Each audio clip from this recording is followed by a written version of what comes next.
Assalamualaikum warahmatullahi wabarakatuh. Alhamdulillahi rabbil alamin wassalatu wassalamu ala asyrafil anbiya'i wal mursalin wa ala alihi wa sahbihi ajma'in. Amma ba'. Yang dihormati pensyarah kami iaitu Ustaz Muhammad Ali bin Muhammad Yusof.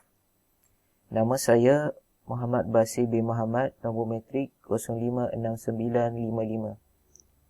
InsyaAllah pada hari ini kumpulan kami akan menjelaskan tentang isu-isu perundangan dalam pentadbiran harta pusaka di Malaysia.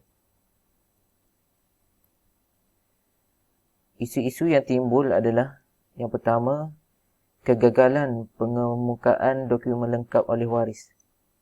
Salah satu keperluan dalam mengendalikan kes harta pusaka adalah untuk mendapatkan dan mengemukakan dokumen-dokumen penting untuk diserahkan kepada pihak terlibat seperti Amanah Raya Berhad, iaitu ARB.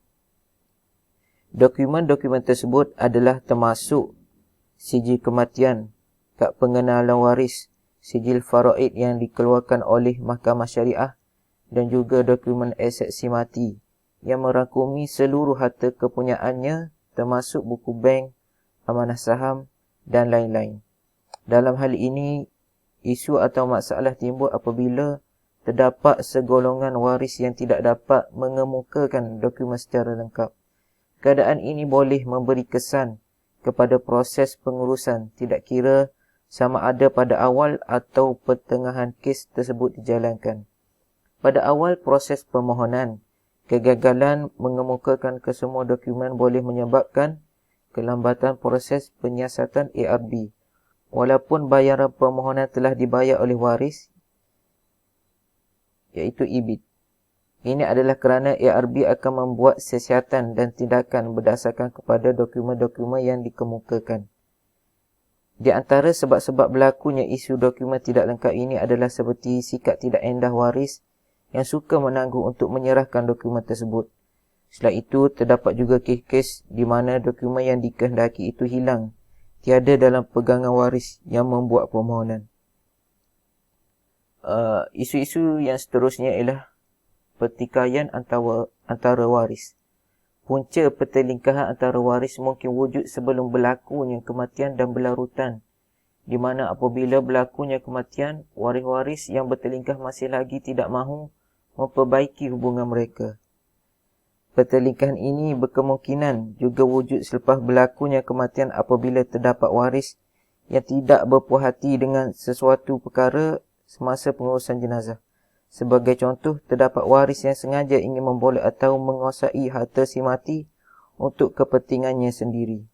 Sekiranya harta si mati belum mempunyai seorang pentadbir dan tiada bentuk persetujuan dilakukan, waris-waris yang bertikai boleh mengambil inisiatif untuk melantik seorang pentadbir harta di Mahkamah Tinggi Sivil. Isu seterusnya adalah penentuan status pemilikan harta si mati atau sepencarian. Sebelum pembahagian setiap harta si mati akan ditentukan statusnya sebagai harta pusaka. Contohnya, sekiranya ada pihak yang menuntut bahagian harta sepencarian, harta si mati tidak akan dibahagikan sehinggalah keputusan mengenai tuntutan harta sepencarian diperolehi. Ini adalah bagi menentukan takat mana harta si mati yang boleh difaraidkan.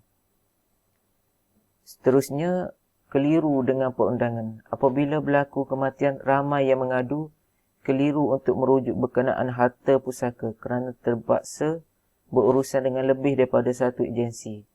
Walaupun hukum faraid adalah panduan utama bagi orang Islam di Malaysia, namun tiada institusi khas yang menguruskannya.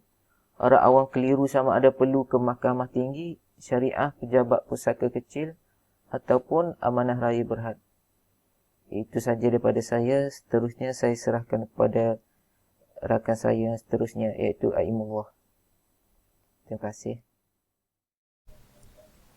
Assalamualaikum warahmatullahi wabarakatuh. Baik, untuk seterusnya, untuk tajuk isu-isu perundangan dalam pentadbiran harta pusaka di Malaysia, kita pergi ke poin nombor 5, iaitu perintah anggapan kematian yang menjadi isu kepada pembahagian harta pusaka di Malaysia. Penerangannya adalah perkara ini menjadi isu kerana ia dibangkitkan kerana ianya perlu dimohon 2 kali di 2 institusi yang berbeza, iaitu yang pertama di Mahkamah Syariah dan juga Mahkamah Tinggi. Anggapan kematian di Mahkamah Syariah ini diperlukan bagi isteri orang yang hilang untuk membolehkan dia berkahwin sekali lagi.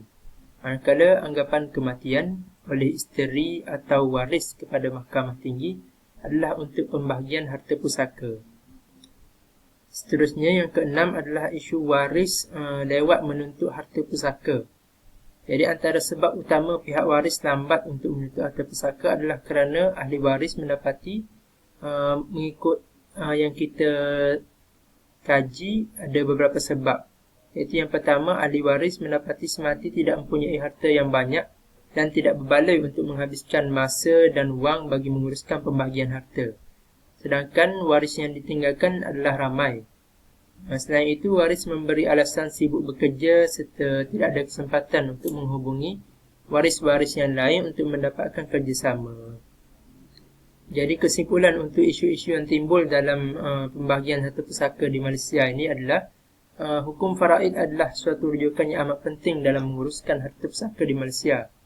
Justru itu, wajarlah sekiranya negara makmur seperti Malaysia ini mempunyai sistem pengurusan harta pusaka yang khusus bagi memudahkan urusan orang Islam di negara ini. Agama Islam sebagai agama rasmi di Malaysia sepatutnya boleh dijadikan contoh kepada semua masyarakat berbidang kaum di Malaysia. Kerana kesucian ilmu faraid itu tidak boleh disangkal lagi kesuciannya. Dan keadilan dalam pelbagai sudut, maka haruslah wujud satu badan ataupun organisasi yang khusus untuk menguruskan segala perkara atau hal-hal yang berkaitan dengan pengurusan harta pusaka. Jadi setakat itulah daripada saya. InsyaAllah. Assalamualaikum warahmatullahi wabarakatuh.